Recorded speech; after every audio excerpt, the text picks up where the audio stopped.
বন্ধুসকল, এতিয়ালৈকে আমাৰ খাৰুপেটীয়াত লোকেল ভাত কেৰেলা কোনো এজন কৃষকৰ ঘৰত লাগন দিয়া নাই। অথচ মোৰ ঘৰত দুটা এটা লাগন দি আছে, কিন্তু লাগন যে দিয়া আছে ইমান আগে ভাগে, কিন্তু মাজে মাজে দুটা এটা ৰঙা হৈ আছে। তাৰ কাৰণে কি হ'ব, আপোনালোকে এই এনেকুৱা ধৰণৰ যে ৰঙা হৈ আছে, এইটো তাৰমানে বৰলে ফুটা কৰিছে।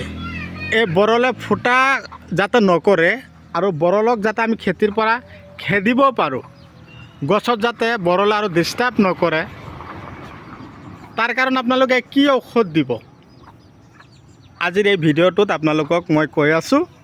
আৰু গছৰ পাত যাতে হালধীয়া কোচ নাখায়, তাৰ কাৰণে কি ধৰণৰ মেডিচিন দিব।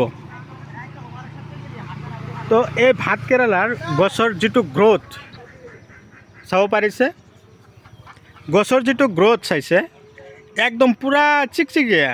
আৰু লাগন চাওক, প্ৰতিটো গাঁঠিয়ে গাঁঠিয়ে লাগন চাব পাৰিছে, প্ৰতিটো গাঁঠিয়ে গাঁঠিয়ে সৰু সৰুকৈ লাগন দিয়া আছে। তো লাগন যে দিয়া আছে, তাৰ কাৰণে আমি কি কৰিম, খাদ্য ভাল দিছোঁ কাৰণেহে লাগন ভাল দিছে, ভাল মেডিচিন খটাইছোঁ। হালধীয়া কোচ খোৱা বন্ধ কৰিবৰ কাৰণে আপোনালোকে মাইক শ্বৰ্ট মনত থাকিব, কোচ নাখাব, হালধীয়াও নহ'ব, মাইক শ্বৰ্ট। এইটো ভাত কেৰেলাৰ যিটো গছৰ যিটো মেডিচিন, সেইটো হ'ল মাইক শ্বৰ্ট, মনত ৰাখিব কিন্তু। আৰু এই ভাত কেৰেলাবিলাক যে ৰঙা কৰি পেলাইছে, তাক ভাল কৰিবৰ কাৰণে বা বৰল খেদিবৰ কাৰণে আপোনালোকে 5 গ্ৰাম স্প্ৰে কৰিব। 5 গ্ৰাম মনত ৰাখিব ঔষধটোৰ নাম, 5 গ্ৰাম।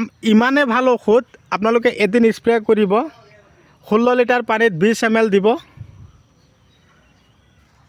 ধুনীয়াকৈ গছত স্প্ৰে কৰিব। গছ একেবাৰে ভিজাব নালাগে, সেইটোৰ চেন যদি বৰলে পায়, মোটামুটি এসপ্তাহৰ কাৰণে আঁতৰি গ'ল খেতিৰ পৰা। বন্ধুসকল, আপোনালোকে যদি মোৰ পেজৰ নতুন ভিউৱাৰ্ছ হিচাপে আছে, তেনেহ'লে মোক আপোনালোকে কি কৰিব, ফ'ল' কৰিব। আৰু যদি মোৰ চেনেলৰ নতুন ভিউৱাৰ্ছ হিচাপে আছে, তেনেহ'লে ছাবস্ক্ৰাইব কৰি দিব আৰু কাষত থকা বেল ঘণ্টিটো লাহেকৈ বজাই দি আপোনালোকে মোক আগুৱাই যোৱাত সহায় কৰিব। তো আজিলৈ এইখিনিতে সমাপ্ত মাৰিছোঁ, পৰৱৰ্তী ভিডিঅ'ত লগ পাম। Bye bye.